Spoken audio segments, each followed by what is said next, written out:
made the difficult decision to step down from my position as council member to dedicate more time to my family and especially my business commitments. It was the resignation not many people saw coming. During oral communications at a council meeting on Tuesday, May 18th, Torrance Councilman Tim Goodrich announced that he was walking away from his position in office. It would wind up being a little more than a year before his second four-year term was to expire. The duties upon which I'm about to enter. Tim was first elected in 2014 and was re-elected in 2018. His second term was set to end in July 2022. Tim, your resignation was seemingly a surprise to most people. Was it a surprise to you as well? And how did you come to the decision to leave? It was a little bit of a surprise to me. Our company went through a merger at the beginning of the new year, and with that, a lot of additional responsibilities for me. I'm a commercial insurance broker and risk advisor working mostly with nonprofit organizations. That's my background, nonprofits. It's very rewarding work, but it can also be very difficult at times, especially throughout the pandemic. And I had started to miss a couple of council meetings here and there because of my work schedule.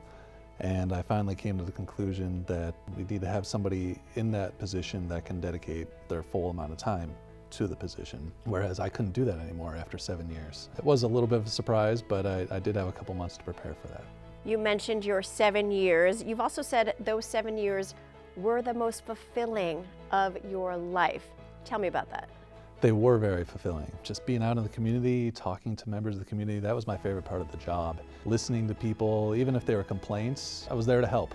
So I really enjoyed hearing that and finding ways to work with people in the community to solve the problems that we have. Community events, just seeing people that would become your friends, not just residents or citizens of the community, but they actually became your friends and your family. So that part I will definitely miss. Is there a specific memory that you have of running into a resident and they said, "Tim, I have a question. I need an answer." Anything like that? That would happen all the time. Every day, even at the grocery store, at Trader Joe's, people would come up to you and say, "You know, I do have this one issue that I've been thinking about emailing you, but since you're here," a council member's job never truly stops. It really is a 24/7 job. While on the job, Councilman Goodrich was best known for his interest in the tech industry, smart growth, and environmental sustainability. Prior to his resignation, Goodrich served as chair of the Citizens Development and Enrichment Committee and also served as a member of the State Legislative Advocacy. He was also the voting delegate for the League of California Cities Los Angeles County Division and previously served as chair of the Strategic Plan Committee. In your 7 years on the council, so much has happened in Torrance, socially, culturally, economically. What major development sticks out in your mind? So much has happened in 7 years, I don't even know where to start. But since the pandemic is still on people's mind, maybe start with 2020. It was a very challenging year. The city suffered from a cyber attack, and right on the heels of that, then we also had COVID that had just started. And then our 37-year city manager decided to retire a couple months later. So it was just one thing after another. But there's also been some big things in the community on the policy side of things. For example, the view ordinance for the hillside overlay. That was a big thing that we managed to accomplish.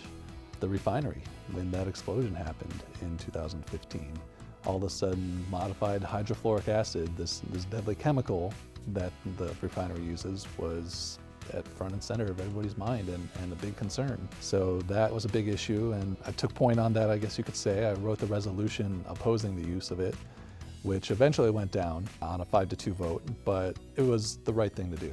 And I think it pushed the needle in the right direction and led to developments that ultimately are now leading to a safer community because of it. One of the things I'm proud of on my time on the council, having been a community volunteer prior, with the Community Emergency Response Team, is managed to develop a position for city staff that will coordinate those activities and lead to more volunteerism in the city and also more disaster preparedness for the city so that we can respond when the big earthquake hits or whatever it may be. Unfortunately, because of the budget cuts, that position is not yet funded. So we almost got there, the framework is there, then when the funding comes along, it'll be ready to go. Talk about the issues that you cherish. Well, like I mentioned, the emergency planning, disaster response, but especially in my second term, I really focused on making Torrance tech ready. And what I mean by that is trying to attract tech businesses, laying the groundwork and the infrastructure so that tech companies will see us as the best destination in the South Bay for where to locate. And we've got an incredible opportunity here in the city because a lot of those tech businesses that are on the west side right now, they're being priced out and they're moving south. So it's really important that Torrance be on the forefront and the leading edge of this so that we can capitalize on that opportunity and capture as many of those companies as possible and bring them here. And then the second thing I would say would be the redevelopment of Old Torrance. It's such a gem, and Old Torrance is actually the reason I originally moved to Torrance in the first place. So it's very near and dear to my heart. So much potential there, and it's been tried a couple of times in decades past, but not since I think the early 1980s. And I kicked it off by inviting a nationally renowned author and urban planner named Jeff Speck, invited him to Torrance, raised the money for his speaking fees, and we had 200 members of the community come out to listen to an urban planner speak. This wonky policy stuff, who would ever think that 200 members of the community would be interested in this? But he came, gave a great presentation, members of the community loved it, and that was really the genesis of moving forward on redeveloping Old Torrance. Later on down the road, identified some grant funding that staff was able to leverage to work with a consultant and develop a plan for Old Torrance, a blueprint, if you will. So that has been approved, and we're moving forward with more community outreach and implementing that plan now. So a lot of great things to come. So you just said we are moving forward. They're moving forward without you, though. Does that sadden you, or you're okay with your decision? It's kind of funny that you mentioned that, because on my emails to the community and the newsletters I would send out, I always signed off Torrance Forward. And that was always my vision, looking towards the future. I guess maybe that comes with being the youngest member of the council. I don't know. But it is sad to be thinking about life and not being a council member. But I was term limited at 8 years anyway. I only had one more year that I could have served anyway. So life goes on. Future for the city of Torrance is bright. One of the things that I'm feeling very optimistic about is there's a lot of turnover that has happened in our staff. We have a new city manager, we have a new assistant city manager, numerous new department heads, and they're younger. They bring a lot of energy and a lot of new ideas. And I think that's something that's really important for the city going forward. I think they're going to lead us to the right direction. I know sustainability is very important to you. What were you able to accomplish during your 7 years in that area? A number of things, thanks for asking. We created a city sustainability team, so that way when something is working through the planning process with city staff, they take into account its impact on sustainability and the environment before approving it. So we've got a seat at the table, if you will. One of the other things I worked with staff on is an alternative vehicle replacement schedule. So that way when a traditionally powered internal combustion engine vehicle is aged out of our fleet, we take a look at its use and applicability in the field, and if it's able to be replaced by an electric vehicle or something cleaner than a gas-powered vehicle, we replace it with that first. Thirdly, one of the other sustainability issues that I worked on was Southern California Edison, the utility.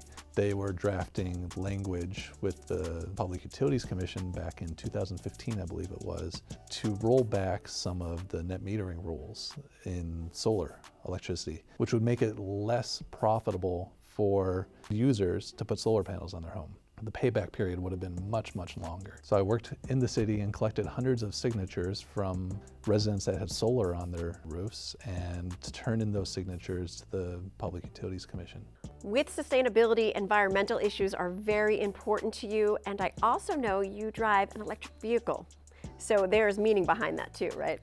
Yes, in fact, we did a segment for Torrance Television back in 2011, I remember, because I took delivery of one of the first Nissan Leafs in the country in April of 2011. And we've come a long way since then. Electric vehicles are just about mainstream now and affordable.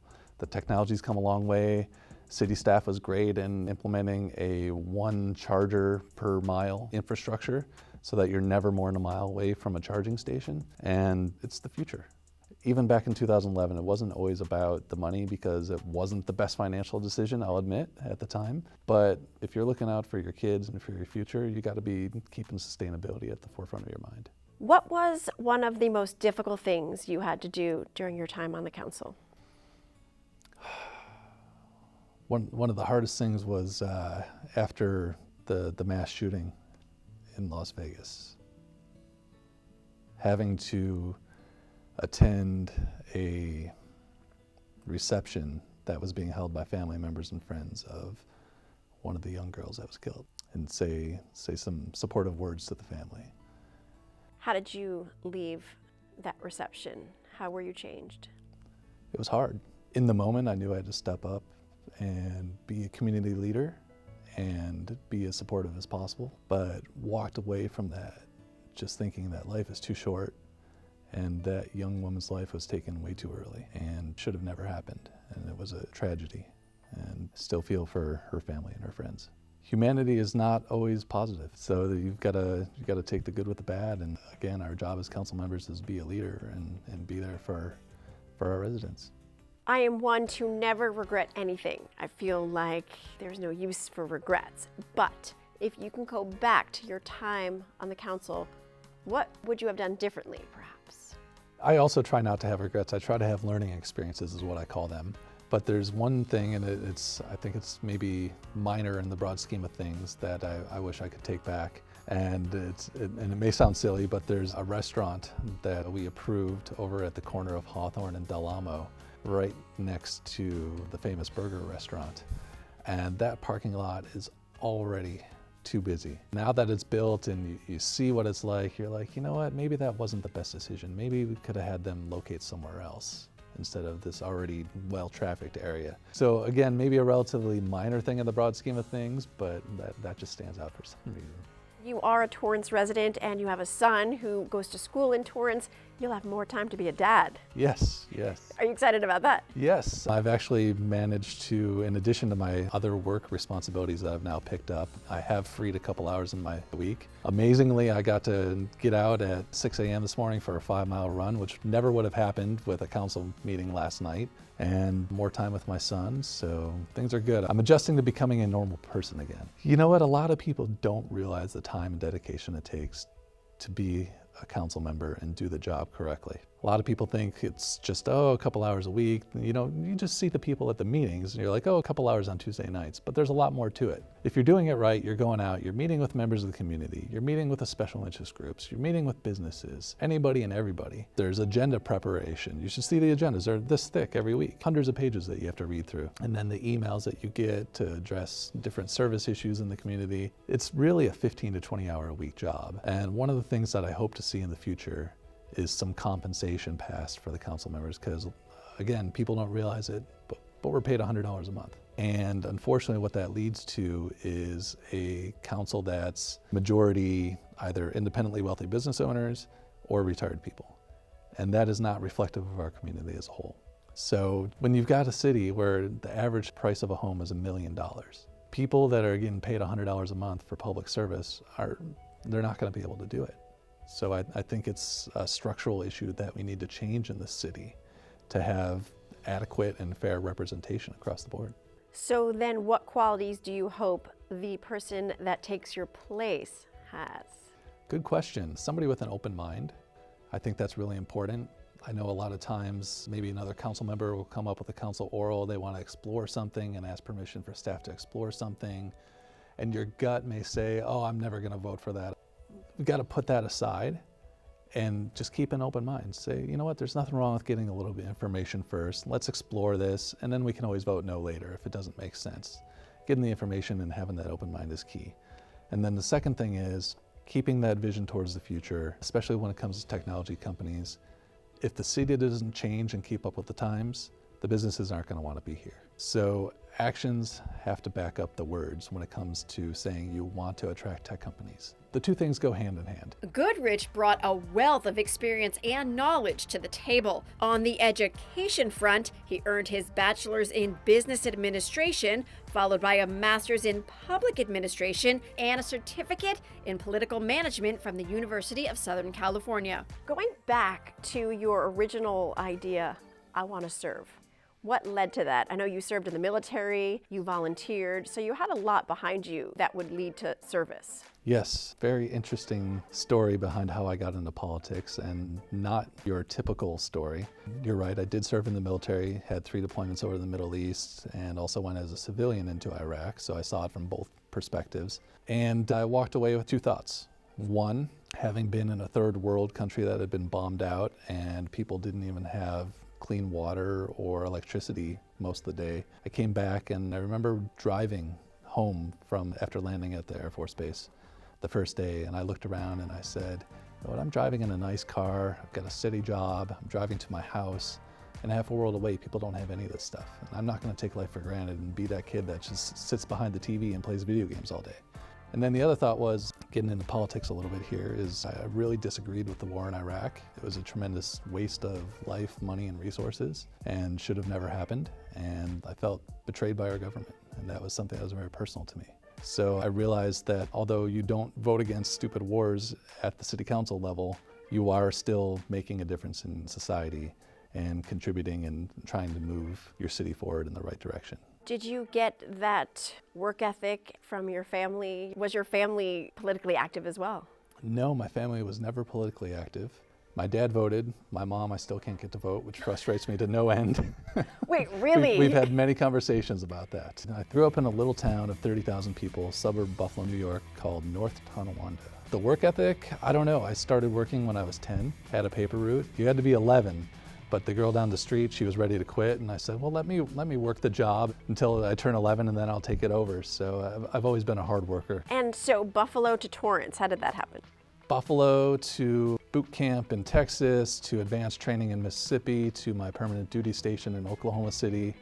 And after 4 years in Oklahoma, I said, let's get a change of pace, and moved out west. Didn't know anybody here. You know, California is the golden state. It's the state of a lot of people's dreams as you're growing up. So I said, why not? Yeah, and it's worked out great.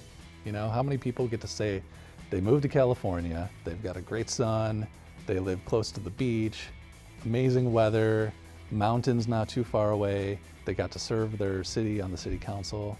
So really, living the dream.